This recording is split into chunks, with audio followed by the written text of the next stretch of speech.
এটা নিয়েছি এবং একটি আম কেটে টুকরো টুকরো করে এখানে দিয়ে দিচ্ছি। এরপর দিয়ে দিচ্ছি পরিমাণ মতো চিনি।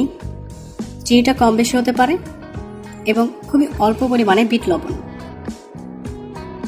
এটাকে আমরা গ্রাইন্ড করে নেব। এখানে আমরা কোনো পানি অ্যাড করব না, কারণ এটাকে আমরা জাস্ট পেস্টের মতো বানাবো।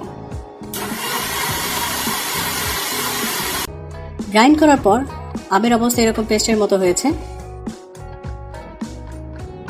এরপর আমরা এখানে পানি অ্যাড করব। এজন্য প্রথমে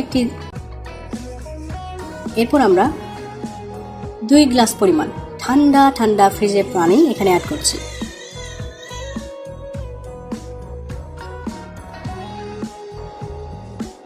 এরপর একটি চামচের সাহায্যে খুব ভালোভাবে মিশিয়ে নিচ্ছি। এবার 2টি গ্লাসে ঢেলে দিচ্ছি। নর্মাল ব্লেন্ডারে করলে কিন্তু আপনাকে ছাড়তে হবে, সুতরাং আমরা এর জন্য শুকনো উপকরণ যেটা দিয়ে গ্রাইন্ড করে সেটা নিয়েছি। এই কারণে কিন্তু আর ছাকার প্রয়োজন হচ্ছে না এবং আমের কোনো অংশই কিন্তু বাদ যাচ্ছে না।